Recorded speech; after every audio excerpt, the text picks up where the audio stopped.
여러분 안녕하십니까? 2023년 11월 10일에 아침을 맞아서 오늘 잠언 14장 17절로 35절의 말씀을 함께 나누겠습니다. 다 읽으면 분량이 너무 많아서요. 제가 20절부터 24절까지 봉독하겠습니다. 가난한 자는 이웃에게도 미움을 받게 되나 부요한 자는 친구가 많으니라. 이웃을 업신여기는 자는 죄를 범하는 자요 빈궁한 자를 불쌍히 여기는 자는 복이 있는 자니라.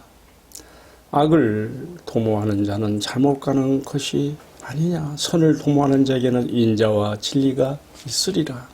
23절 모든 수고에는 이익이 있어도 입술의 말은 궁핍을 이룰 뿐이니라.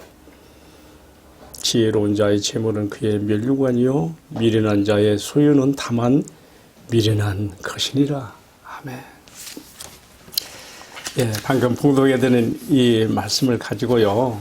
마지막 24절에 나와 있는 말씀, 지혜로운 자의 재물은 그의 면류관이라 하는 제목으로 말씀을 나누려고 합니다. 세상에 많은 부자가 있어요. 그러나 다 같은 부자가 아닌 것이죠. 그의 재물이 면류관이 되는 그런 부자들. 자, 오늘 본문의 말씀에서 가르쳐주고 있는 이런 내용들을 함께 살펴보겠습니다. 여러분, 잠언을 읽으면서 좀 각 장마다 너무 정말 좋은 금언의 말씀들이죠. 그런데 너무 많은 말씀들이 이렇게 단편적이며 산발적으로 나오고 있는 것 같아가지고 조금 마치 숲속에서 길을 잃는 것처럼 혼란을 느끼지 않습니까? 저는 좀 그래요. 그런데요, 이 잠언 각 장의 말씀들을 자세히 우리가 들여다보면요, 통일성 없게 단편적이고 산발적으로 이 말씀들이 이렇게 막 있는 것이 아니고요, 여호와를 경외하는 것이라고 하는 큰 틀의 주제 안에서, 그리고 어떻게 사는 것이 정말 지혜로운 자의 삶인가를 가르쳐 주는데요, 각 장마다 그 장의 전체를 끌어가는 주절이 있어요. 주절. 마치 큰 대못에 여러 개의 옷이 걸리는 것처럼 이 한 구절의 말씀에 다른 말씀들이 다 연결돼서 걸리는 것이죠. 그렇게 되는 것이 있고, 또 소덜락에서 들어가서 또 주절이 있고, 또 거기에 걸리는 연결되는 말씀들이 있다는 말입니다. 이러한 그 원리를 생각하면서 잠언을 들여다보면은 여러분들이 단편적이고 산발적인 많은 그 말씀들이 아니라, 이 속에도 통일성이 있고 이 속에도 길이 있다는 거, 여러분 그렇게 발견하게 될 것입니다. 우리가 요한계시록 20장 보게 되면 21장에 천국의 모습이 나오지 않습니까? 거기는 생명수 강이 흐르고 강 좌우에 생명나무들이 있는데, 그 나무에 맺히는 열매들은 세상에 있는 나무들과 달라서 달마다 열매를 맺히며 한 나무에 12가지 실과가 열려요. 상징성이 있어요. 그 뭐냐면 그만큼 저는 이 말씀을 잠언하고 저렇게 연결시켜 봐요. 잠언에 나오는 많은 지혜의 말씀들, 이 말씀들이 마치 생명나무에 12가지 과실을 맺히는 것처럼 우리가 하나님을 경외하는 자로서 지혜롭게 세상을 살아갈 수 있도록 이 지혜의 말씀들을 따먹게 하는 것이거든요. 굉장히 많아요. 그래서 저는 오늘 본문의 말씀도 이거 다 다루려고 하면 시간이 안 되죠. 그래서 제가 한 소단락의 주제만을 가지고 말씀을 나누려고 하는데요. 20절부터 24절까지 제가 방금 읽어드린 본문의 말씀입니다. 다시 한번 20절과 21절 읽어볼게요. 가난한 자는 이웃에게도 미움을 받게 되나 부요한 자는 친구가 많으리라. 이 한 구절 말씀만 놓고 보게 되면 가난한 자를 경멸하고 부자를 칭송한 것 같은 오해를 할 수가 있어요. 그렇잖아요? 가난한 자는 이웃에게도 미움을 받게 되나. 아이고, 가난뱅이가 되는 것은 이렇게 세상에서 경멸되는 거구나. 사실은요, 가난한 자를 통해서 하나님을 만나게 되는 남 모르는 길이 있거든요. 우리가 이런 걸 놓치면 안 돼요. 자, 21절에서 또 이런 말이 있어요. 이웃을 업신여기는 자는 죄를 범하는 자요. 아까요, 가난한 자가 이웃에게 미움받는다 그러는데 또 이어지는 21절에서 이웃을 엽시는 여기는 자는 죄를 범하는 자. 왜 이 말씀이 나왔을까요? 20절과 21절이 서로 따로따로 분리된 말씀이 아니라 연결된 말씀이라는 것을 우리가 짐작할 수 있는 것이죠. 그래서 20절과 21절을 우리가 상호 연결된 보완적인 말씀으로 우리가 읽어보면 더 좋아요. 이렇게 읽으면 돼요. 가난한 자는 이웃에게도 미움을 받게 되나 그러나 그 이웃을 업신여기는 자는 죄를 범하는 것이라. 이렇게 되면 완벽한 문장으로 되는 것이죠. 또 이어지는 말씀에서 24절은요. 이처럼 지혜로운 자의 재물은 그의 면류관이요 미련한 자의 손은 다만 미련한 것이라 했는데 이것은 20절과 21절에 대한 결과를 이렇게 보여주는 것이죠. 자, 오늘 말씀 제가 길게 전하지 않고 딱 결론만 말합니다. 지혜로운 자는 입술로만 이웃을 사랑하는 자가 아닌 거예요. 14장 23절에 보게 되면 모든 수고에는 이익이 있어도 입술의 열매는 입술의 말은 궁핍을 이룰 뿐이라 그래요. 말로만 하는 사랑과 실천 사랑이 아니라는 것이죠. 실제로 은혜를 베푸는 자가 됨으로써 그의 재물이 그에게 멸관이 되고 하나님의 은혜, 헤세드의 은혜가 그에게 임하는 축복을 여기서 이렇게 말하고 있는 것입니다. 오늘 저는 이 잠언 14장에 나오는 많은 구절들 다 제가 상대하지 않고요. 특별히 재물과 관련된 20절에서 24절의 말씀만 소단락을 가지고 제가 함께 지금 나누고 있는데요. 방금 제가 설명한 그대로입니다. 너무 참 중요한 말씀이라서 다시 한번 읽고 싶으네요. 이렇게 되어 있어요. 가난한 자는 이웃에게도 미움을 받게 되나 부유한 자는 친구가 많으리라. 이 한 절로만 이해하지 말라 그랬습니다. 이어지는 21절에서 이웃을 없인 여기는 자는 죄를 범하는 자라. 그러나 빈곤한 자를 불쌍히 여기는 자는 복이 있는 자라. 그리고 24절에 들어가서 지혜로운 자의 재물은 이렇게 이웃을 긍휼히 여기고 나누고 베푸는 자의 멸관이 그의 영원한 천국을 사는 그의 재물로 사람들의 영혼을 얻게 되는 그의 축복이고 멸관이 된다고 하는 말씀으로 오늘 말씀 제가 간단하게 요약을 합니다. 자, 말씀을 마치면서 한 가지 전하고 싶은 말씀이 있어요. 오늘 이 재물, 부자에 대한 이야기가 나오는 걸 보면서 제가 인터넷 검색으로 이 각박한 세상에서 정말 기부, 이 사회에 자기 재산을 기부하여 사회적 약자들을 돕고 사회 발전에 공헌을 하기 위해서 그렇게 기부를 실천한 사람들 중에 가장 많은 이 기부를 한 사람이 누굴까 하고 제가 인터넷 검색을 해봤어요. 근데요, 뜻밖에도 제가 모르는 이름이 나왔어요. 누군가 하면요.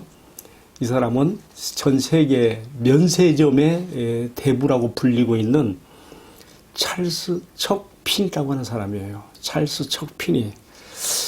그 사람은요, 자기 일평생 동안요, 자기 전 재산을 다 기부하고 세상을 떠나요. 마지막 그가 세상을 떠날 때는 방 2칸짜리 작은 집 한 채밖에 남긴 거, 그것도 임대로 그것밖에 없었어요. 모두 다 10조 원이 넘어요. 와, 어떻게 이러한 정말 기부의 천사가 되어서 이 세상에 참 사회적 약자들과 사회 발전에 공헌하기 위해서 이렇게 했을까? 정말 궁금하지 않을 수가 없어요. 근데 그의 이러한 박애 정신이 어디서 나왔는가 하면요. 그의 어머니가 간호사였는데 루게릭병을 앓는 환자를 지극정성 돌보는 그 어머니의 그러한 그 박애 정신을 옆에서 보면서 영적 감화를 받은 것이죠. 그래서 그는 자기 자식들에게 재산을 남기지 아니하고 이렇게 이 사회적인 약자와 사회 발전 공헌을 위해서 여러 곳에 자기 전 재산을 다 남때 다 나누고 갔는데 그 사람이 세운 애틀란틱 박예재단은 지금도 남아 있습니다. 근데 그 사람이 자기 전 재산을 다 기부하고 갔기 때문에 그 잔고가 딱 제로로 되었는데 그렇지만 이 사람의 이런 그 박예 재단은 지금도 이렇게 기념이 되고 있습니다. 이 사람의 이 기부 정신은요, 여러분 잘 아는 빌 게이츠, 이 사람도 얼마나 많은 기부를 한 사람, 사회적 기부를 한 사람입니까? 또 그 사람의 또 절친한 친구부터 들리는 위렌 버퍼 이런 위렌 버퍼 같은 이 좀 유명한 이 투자 상담가 이런 사람들도 사회 기부를 많이 한 사람들인데 이 사람들이 다 이 사람 찰스 척 피니의 영향을 받았어요. 그래서 미국의 그 매체인 포프시에서는 이 척 피니에 대해서 이런 기사가 있어요. 부자 중에 어느 누구도 살아있는 동안 자신의 전 재산을 이 사람처럼 이렇게 완벽하게 이 사회에 기부하고 간 사람은 없더라고 그렇게 쓰고 있습니다. 앞에서 말씀드린 것처럼 위렌 버퍼시나 또한 빌 게이츠 같은 그런 유명한 사람들도요 기부 많이 했어요. 그러나 그 사람들도 이 척 피니에게 영향을 받아가지고 이런 사람들이 지금 어떤 운동을 벌리는가 하면요, 자신의 생전에 자기 재산의 절반을 사회에 기부하게 하는 기빙 플레지, 우리말로 하면 기부 서약 운동을 벌리고 있는 거예요. 야, 간호사인 어머니의 그 류게릭 환자를 돌보는 그 박의 정신의 영향을 받아서 자기 일평생에 자기 수고하여 벌은 재산, 재물, 돈을 다 이렇게 하나님 나라와 복음을 위해, 사회적 약자들을 위해 여호와를 경외하는 정신을 정말 지롭게 재물을 사용해간 이 척 피니의 이야기가 여러분 감동되지 않습니까? 저는 오늘의 말씀을 내리면서 그런 생각이 들었어요. 뭐 여러분 다 아는 말씀이에요. 많이 가졌다고 하는 것은 나의 자랑이 아니라는 것이죠.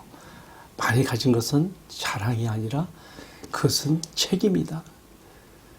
내가 하나님 앞에서 많이 받은 만큼에 대한 그런 감당해야 될 사회적 책임이 이 속에 담겨있다는 것이죠. 여러분, 잠시 살다가 하는 인생입니다.